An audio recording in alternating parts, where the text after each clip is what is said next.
messieurs, il, elle, ul, veille de week-end, bonsoir.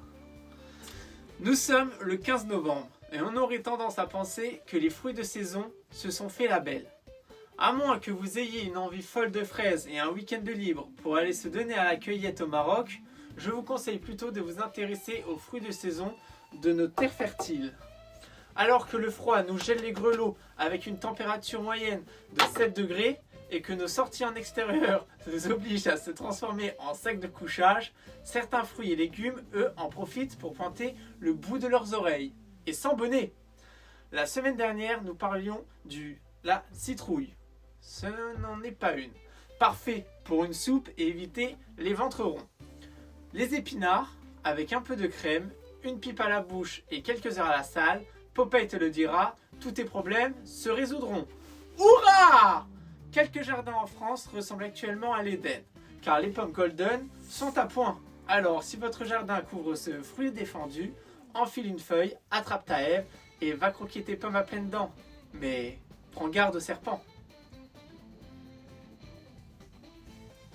Notre-Dame de Paris s'apprête à signer son retour le 8 décembre.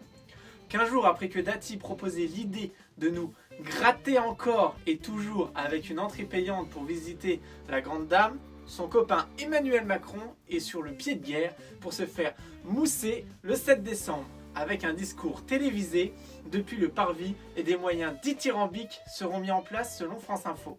Attention Manu, à trop secouer la bouteille, au vu du climat actuel politique, la NFP pourrait bien en profiter pour te sabrer. La première messe aura lieu, elle, le 8 décembre, avec une grande messe, et devinez qui reviendra se faire mousser dans le mille, notre Manu.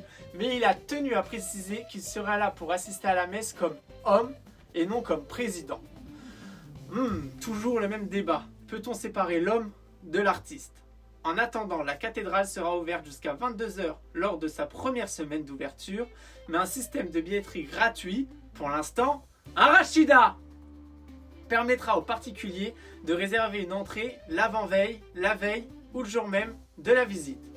Notre-Dame, c'est devenu Disneyland Paris. Et pour terminer ce week-end, au cinéma, 6 films français fraîchement sortis mercredi, dont le budget total réuni approche les 32 millions d'euros. Combien rembourseront leur budget ? Sûrement aucun. On en reparlera la semaine prochaine, ou pas. En attendant, abonnez-vous car le JT décalé, c'est tous les lundis, mercredis et vendredis. Prenez soin de vous et restez toujours décalés.